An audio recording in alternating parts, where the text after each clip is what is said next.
Hello, welcome to episode 2 of Just Play. We are playing Lego Star Wars, of all things. I decided to play this because I actually really enjoyed this, and this is the first of the Lego games, I think, that ever came out. And it is pretty impressive. Well, for its time, it's pretty impressive. The gameplay itself is fairly simple. You basically go around with your lightsaber, kick the shit out of people. I think I've already got a save game, but we are going to start from the very, very beginning, because why not?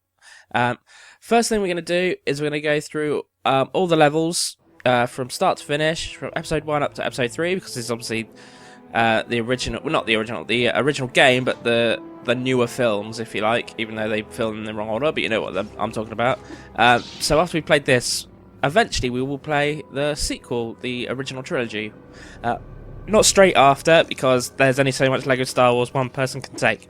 But what we are going to do is we're sort of going to 100% it. There's all this stuff here that you can collect and buy. Mini kit detector is the most important one, I think, there. So what we're going to do is we're going to go through the levels. Oh my god, I have played it quite a lot. What we're going to do is go through the levels first. Then we'll probably go back through and see how much stuff we can collect.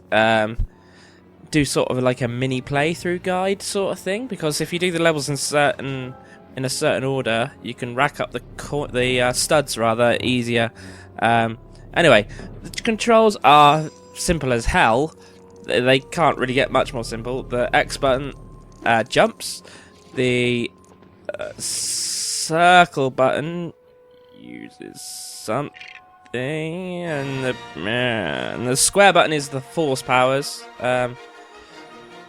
No, the square button is your lightsaber, and the circle button is your force powers, and the triangle button changes your character between the two that you have. Fuck, I've forgotten. Something like that. Anyway, that's the lovely story, which is completely pointless, but there we go.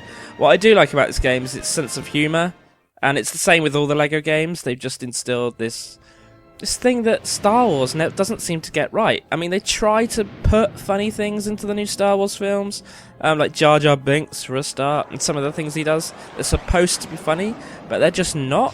Whereas in this game, they've actually got the humour spot on.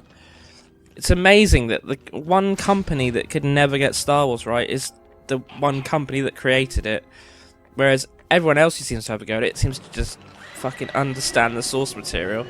Like here, and of course in gaming as well. In gaming, it seems to be, you know, they hit the mark more often than not. There are some freaking amazing Star Wars games.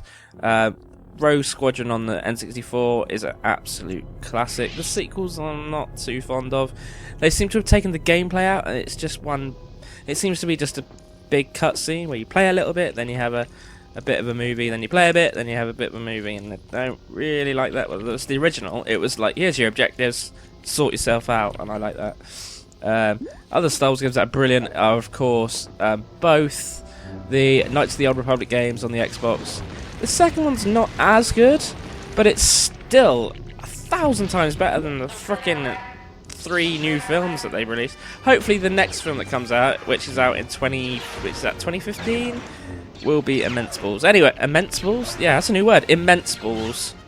Anyway, what's cool about this is you can use your force powers to kill the enemy, or you can just go up to them with a lightsaber and slice through their face, which is always fun. And it's not the hardest game in the world, thanks to one simple thing, is that you have infinite lives, which is it's fine. I can see who this game is made for. It's obviously made for children. They didn't want to make it too hard for them. So if you only had 3 or 4 lives, it would be quite difficult, because you do die quite a lot. Well, the only reason you would die quite a lot is you don't really give a shit, because it doesn't matter.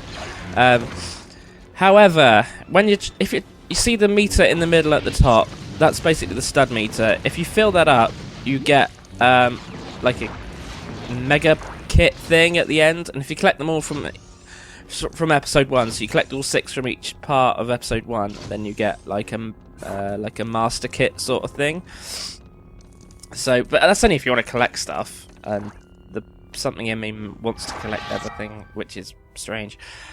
But yeah, so there we go. You can change characters. certain characters can do certain things, like he can open doors. R2D2 can open doors, but he can also hover. So if there's a big gap, you can use him to hover over stuff. Some of the characters have grappling hooks, and that's about it. Oh yeah, there's smaller characters which can go through tiny holes in the places, and I think that's about it. That's probably not. Oh yeah, Jar Jar Binks can jump really high, and other characters like that. Oh, and there's Dark Force characters which can only open dark areas. So it's quite a lot to go on, to be honest. I can see why kids and adults like these games, because they're just fun. What the hell was I talking about before? But totally forgotten. Yeah, so you have to collect. There's also mini kit things in the levels. There's 10 in each level to collect, but they're sort of hidden.